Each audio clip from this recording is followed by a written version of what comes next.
ಈ ಒಂದು ವಿಚಾರ ಏನಪ್ಪ ಅಂದರೆ ಸುವರ್ಣ ಕರ್ನಾಟಕ ರಕ್ಷಣಾ ಸೇನೆ ನೊಂದವರ ಪರ, ರೈತರ ಪರ, ಕಾರ್ಮಿಕರ ಪರ ಸಾಕಷ್ಟು ಇದುವರೆಗೆ ನೊಂದಂಥ ರೈತರಿಗೆ ನ್ಯಾಯ ಕೊಡ್ತಂಥ ಕೆಲಸನ ಸಾಕಷ್ಟು ಮಾಡ್ಕೊಂಡು ಬಂದಿದ್ವಿ. ಈ ದಿನ ಏನು 30/12/2025 ಕೊಣನೂರು ಹೋಬಳಿ ನಾಡ ಕಚೇರಿಯಲ್ಲಿ ನಾನು ಒಬ್ಬೊಬ್ಬರನ್ನು ಎಷ್ಟು ಹಿಡಿದು ಹೇಳೋಕ್ಕಾಗಲ್ಲ. ಇದಕ್ಕೆ ಸಂಬಂಧಪಟ್ಟಂಥ ಮೇಲಧಿಕಾರಿಗಳು, ಜಿಲ್ಲಾಧಿಕಾರಿಗಳು, ಉಪ ವಿಭಾಗಾಧಿಕಾರಿಗಳು ಗಮನ ಹರಿಸಬೇಕು. ಯಾಕೆಂದರೆ ಒಂದು ತಾಳ್ಮೆ ಅಂತ ಇರುತ್ತೆ. ಈ ಒಂದು ಭಾಗದಲ್ಲಿ ಇಡೀ ರಾಜ್ಯದಲ್ಲಿ 25 ವರ್ಷ ಆಯಿತು ಸಂಪೂರ್ಣ ಪಾಣಿ ಬಂದು. ಆದರೆ ಈ ಒಂದು ಭಾಗದಲ್ಲಿ ಜನರಿಗೆ ಏನು ಈ ಒಂದು ಕುಟುಂಬಗಳಿದೆ, ಇವತ್ತು ಸುಮಾರು ಒಂದು 18 ಕುಟುಂಬದವರು ಇಲ್ಲಿದ್ದಾರೆ.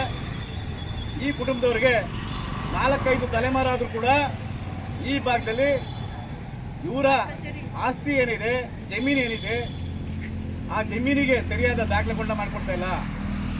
ಆಗ ಬನ್ನಿ, ಈಗ ಬನ್ನಿ, ವರ್ಷಕ್ಕೊಬ್ಬರು ಚೇಂಜ್ ಆಗ್ತಾರೆ, ವರ್ಷಕ್ಕೊಬ್ಬೊಬ್ಬರು ಅಧಿಕಾರಿಗಳು ಚೇಂಜ್ ಆಗ್ತಾರೆ.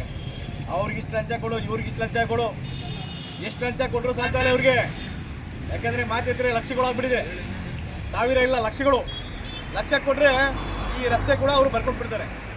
ಈ ಒಂದು ಪರಿಸ್ಥಿತಿಯಲ್ಲಿ ಯಾರು ಅಕ್ರಮ ಚಟುವಟಿಕೆ ಮಾಡ್ತಾ ಇದ್ದಾರೆ, ಅಕ್ರಮವಾಗಿ ತೊಂದರೆ ಕೊಡ್ತಾ ಇದ್ದಾರೆ, ರೈತರಿಗೆ ತೊಂದರೆ ಕೊಡ್ತಾ ಇದ್ದಾರೆ, ಬಡವರಿಗೆ ತೊಂದರೆ ಕೊಡ್ತಾ ಇದ್ದಾರೆ. ಈ ವಿಚಾರವಾಗಿ ನಾವು ಈ ದಿನ ಅರಕಲಗೂಡು ತಾಲೂಕಿನ ತಹಸೀಲ್ದಾರ್ ಕಚೇರಿಗೆ ಹೋಗ್ತಾ ಇದ್ದೀವಿ. ಈಗಾಗಲೇ 1 ವರ್ಷದಿಂದ ಈ ಒಂದು ಕುಟುಂಬದಲ್ಲಿ ನಾವು ಸುವರ್ಣ ಕರ್ನಾಟಕ ರಕ್ಷಣಾ ಸೇನೆ ಮನವಿ ಕೊಟ್ಟಿದ್ವಿ. ಮನವಿನ ಲೆಕ್ಕಿಸದೆ ನಿಮ್ಗೆ ಇಷ್ಟ ಬಂದಂತೆ ನಿಮ್ಮ ಅಧಿಕಾರನ ದುರುಪಯೋಗ ಪಡ್ತಾ ಇದ್ದೀರಾ. ನೀವಿವತ್ತು ಈ ಒಂದು ಅಧಿಕಾರ ಇದೆ, ನಿಮಗೆ ಸಂಬಳ ಕೊಡ್ತಾ ಇದ್ದಾರೆ ಅಂದರೆ ಏನು ಬಡವರು, ರೈತರು, ಕಾರ್ಮಿಕರು, ಜನರು ಕಟ್ಟಂತ ತೆರಿಗೆ ಹಣದಲ್ಲಿ ನಿಮಗೆ ಸಂಬಳ ಬರ್ತಾ ಇದೆ. ಜನ ಕಟ್ಟೋ ತೆರಿಗೆ ಹಣದಲ್ಲಿ ನಿಮಗೆ ಸಂಬಳ ಕೊಡ್ತಾ ಇರೋದು. ನೀವು ಏನು ಮಾಡ್ತಾ ಇದ್ದೀರಾ? ನಿಮ್ಮ ಮನೆ, ನಿಮ್ಮ ಮಕ್ಕಳು ಚೆನ್ನಾಗಿದ್ರೆ ಸಾಕು, ಯಾರ ಮನೆ ಹಾಳಾದ್ರೇನು, ಯಾರ ಮನೆ ಹಾಳಾದ್ರೇನು. ಈ ಒಂದು ಉದ್ದಟತನ, ದರ್ಪ ಬಿಟ್ಬಿಡ್ಬೇಕು.